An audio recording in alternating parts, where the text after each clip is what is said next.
Hi, I'm Ava Landers and I'm a varsity cheerleader at Banks County High School. And today I'm going to be reading A Bad Case of Stripes by David Shannon.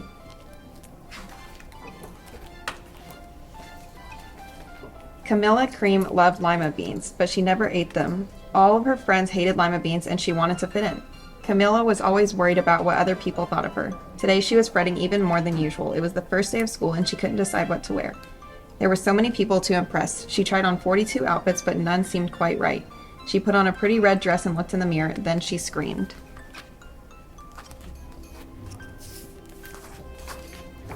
Her mother ran into the room and she screamed too. "Oh my heavens," she cried, "you're completely covered with stripes." This was certainly true. Camilla was striped from head to toe. She looked like a rainbow. Miss Cream felt Camilla's forehead. "Do you feel all right?" she asked. "I feel fine," Camilla answered, "but just look at me." "You get back in bed this instant," her mother ordered. "You're not going to school today." Camilla was relieved. She didn't want to miss the first day of school, but she was afraid of what other kids would say, and she had no idea what to wear with those crazy stripes.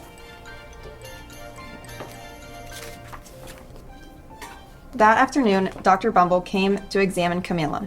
"Most extraordinary," he exclaimed. "I've never seen anything like it. Are you having any coughing, sneezing, runny nose, aches, pains, chills, hot flashes, dizziness, drowsiness, or shortness of breath, or uncontrollable twitching?" "No," Camilla told him. "I feel fine."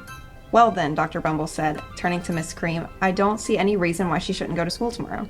Here's some ointment that should help clear up those stripes in a few days. If it doesn't, you know where to reach me." And off he went.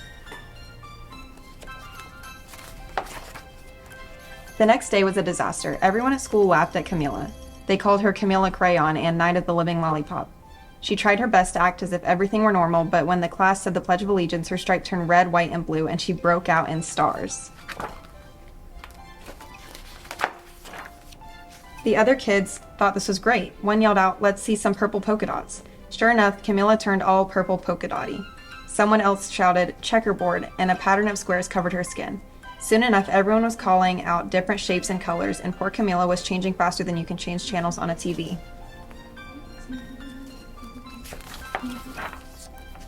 That night, Mr. Harms, the school principal, called. "I'm sorry, Miss Cream," he said. "I'm going to have to ask you to keep Camilla home from school. She's just too much of a distraction, and I've been getting calls from the other parents. They're afraid those stripes may be contagious." Camilla was so embarrassed. She couldn't believe that 2 days ago everyone liked her. Now nobody wanted to be in the same room with her. Her father tried to make her feel better. "Is there anything I can get you, sweetheart?" he asked. "No, thank you," sighed Camilla. What she really wanted was a nice plate of lima beans, but she had been laughed at enough for one day.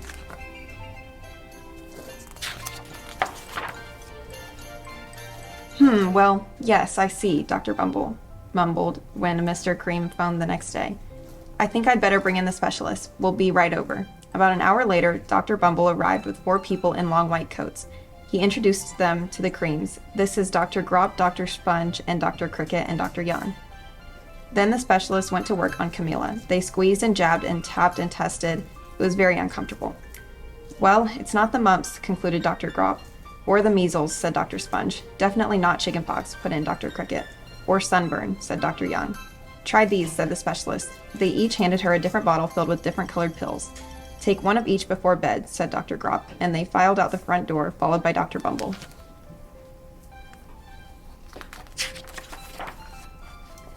That night, Camilla took her medicine. It was awful. When she woke up the next morning, she did feel different, but when she got dressed, her clothes didn't fit right. She looked in the mirror, and there, staring back at her, was a giant multicolored pill with her face on it.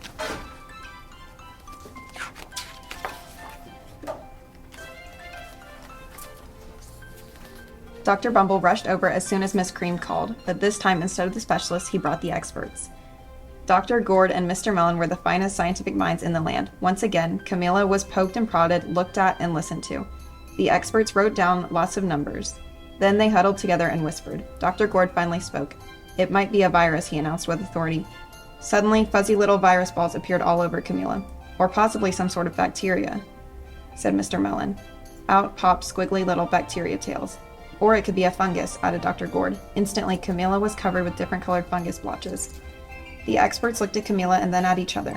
"We need to go over these numbers again back at the lab," said Dr. Gord. "We'll call you when we know something," but the experts didn't have a clue, much less a cure. By now, the TV news had found out about Camila. Reporters from every channel were outside her house, telling the story of the bizarre case of the incredible changing kid. Soon, a huge crowd was camped out on the front lawn. The Creams were swamped with all kinds of remedies from psychologists, allergists, herbalists, nutritionists, psychics, an old medicine man, a guru, and even a veterinarian. Each so-called cure only added to poor Camila's strange appearance until it was hard to even recognize her. She sprouted roots and berries and crystals and feathers and a long furry tail, but nothing worked.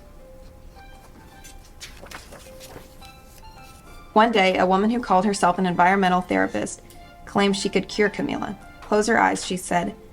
"Breathe deeply and become one with your room." "I wish you hadn't had said that," Camila groaned. Slowly, she started to melt into the walls of her room.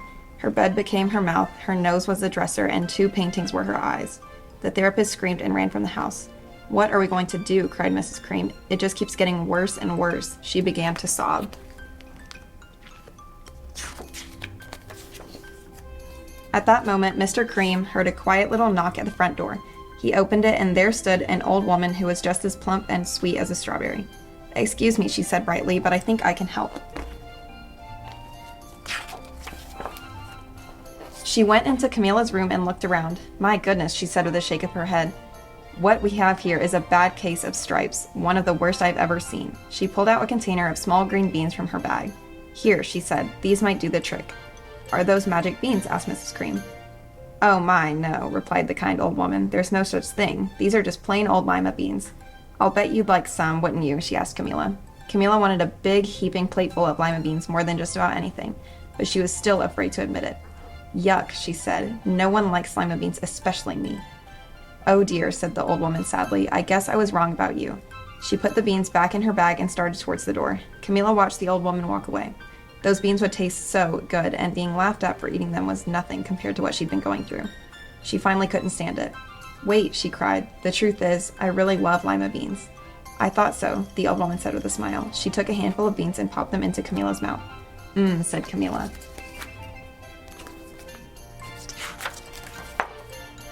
Suddenly, the branches, feathers, and squiggly tails began to disappear. Then the whole room swirled around, and when it stopped, there stood Camila, and everything was back to normal. "I'm cured," she shouted. "Yes," said the old woman. "I knew the real you was in there somewhere." She patted Camila on the head, and then she went outside and vanished into the crowd. After Camila wasn't quite the same. Some of the kids at school said she was weird, but she didn't care a bit. She ate all the lima beans she wanted, and she never had even a touch of the stripes again.